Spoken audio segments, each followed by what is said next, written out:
ഇന്ന് ഞാൻ വന്നിരിക്കുന്നത് നല്ലൊരു നാടൻ ചമ്മന്തി ആയിട്ടാണ്. ഈ ചമ്മന്തി ഇഷ്ടമല്ലാത്തവരായിട്ട് ആരും ഉണ്ടാവില്ല. ഇതുണ്ടെങ്കിൽ പിന്നെ ചോറിൻ്റെ കൂടെ നമുക്ക് വേറെ കറിയൊന്നും ആവശ്യമില്ല, അത്രയും രുചിയാണ്. അതേപോലെ തന്നെ നമുക്ക് പെട്ടെന്ന് ഉണ്ടാക്കിയെടുക്കാൻ പറ്റും. അപ്പോൾ നമുക്ക് ഈ റെസിപ്പി എങ്ങനെയാണെന്ന് നോക്കാം.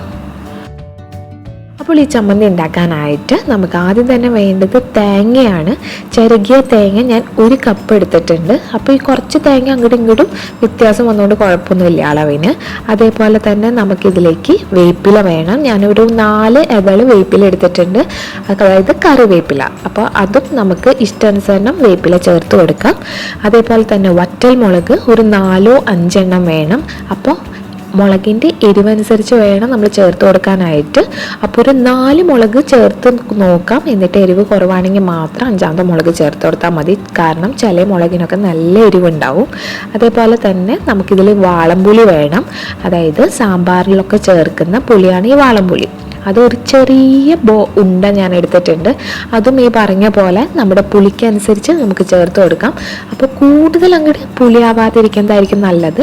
അതേപോലെ തന്നെ ഞാൻ ഇവിടെ ഒരു 4 ചെറിയുള്ളിയും കൂടി എടുത്തിട്ടുണ്ട്. ഇനി നമുക്ക് മിക്സിയുടെ ഒരു ചെറിയ ജാർ എടുക്കാം. അതായത് ചമ്മന്തിയൊക്കെ അരച്ചെടുക്കാൻ പറ്റുന്ന മിക്സിയുടെ ചെറിയ ജാറിലേക്ക് നമുക്ക് തേങ്ങ ഇട്ട് കൊടുക്കാം. അപ്പോൾ നമ്മുടെ തേങ്ങ മുഴുവനായിട്ട് നമുക്കിതിലേക്ക് ചേർത്ത് കൊടുക്കാം. അതിന് മുകളിലായിട്ട് നമുക്ക് ചെറിയ ഉള്ളി, അതേപോലെ തന്നെ നമ്മുടെ പുളി ചേർത്ത് കൊടുക്കാം. ഇനി നമുക്ക് വേപ്പിലും അതേപോലെ തന്നെ വറ്റൽമുളക് നമുക്കൊന്ന് പൊട്ടിച്ചിട്ട് ഇതേപോലെ ഒന്ന് ഇട്ട് കൊടുക്കാം. എന്നിട്ട് എല്ലാം കൂടെ നമുക്കൊന്ന് അരച്ചെടുക്കണം.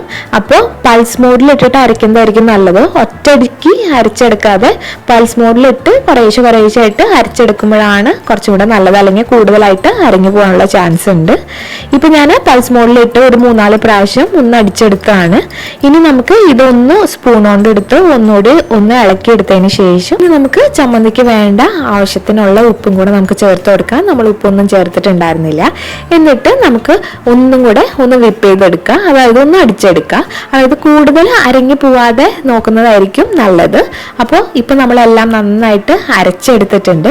ഇപ്പം നന്നായിട്ട് അരങ്ങി കിട്ടണമെന്ന് ആഗ്രഹമുള്ളവർക്ക് അതേപോലെ അരച്ചെടുക്കാം. പക്ഷെ ഞാൻ ഈ ഒരു രീതിയിലാണ് ശരിക്കും ചമ്മന്തി ഉണ്ടാവേണ്ടത്. അതായത് കൂടുതൽ അരയാതെ ചോറിൻ്റെ ഒക്കെ കൂടെ കഴിക്കാനായിട്ട് ഈ ഒരു പരിവായിരിക്കും ഏറ്റവും നല്ലത്. അപ്പോൾ ഇതിൻ്റെ ഉപ്പൊക്കെ നോക്കുക, എരിവ് നോക്കുക, എല്ലാം കറക്റ്റല്ലേ നോക്കുക. അപ്പോൾ എന്തെങ്കിലും ആവശ്യം ഉണ്ടെങ്കിൽ അത് ചേർത്തിട്ട് ഒന്നുകൂടി ഒന്ന് അടിച്ചെടുത്താൽ മതി. അങ്ങനെ നമ്മുടെ ചമ്മന്തി ഇവിടെ റെഡി ആയിട്ടുണ്ട്. ഞാനിനി വേറൊരു പാത്രത്തിലേക്ക് മാറ്റിയിട്ടുണ്ട്.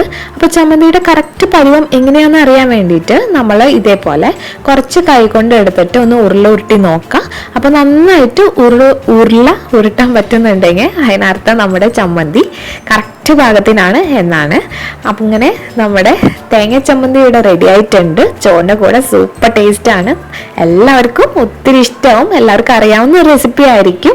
അപ്പം ഇതിലേക്ക് വേണമെങ്കിൽ ഇഞ്ചി ചേർക്കാൻ ആഗ്രഹമുള്ളവർക്ക് വേണമെങ്കിൽ ഇഞ്ചി ചേർത്തിട്ടും ഇതേപോലെ ചമ്മന്തി ഉണ്ടാക്കി എടുക്കാം. അപ്പോൾ എല്ലാവരും ഈ റെസിപ്പി ട്രൈ ചെയ്ത് നോക്കുക. ഇഷ്ടപ്പെട്ടിട്ടുണ്ടെങ്കിൽ വീഡിയോ ലൈക്ക് ചെയ്യാനും ഷെയർ ചെയ്യാനും കമൻറ്റ് ചെയ്യാനും മറക്കരുത്. അതേപോലെ തന്നെ സബ്സ്ക്രൈബ് ചെയ്യാനും മറക്കരുത്. Thank you.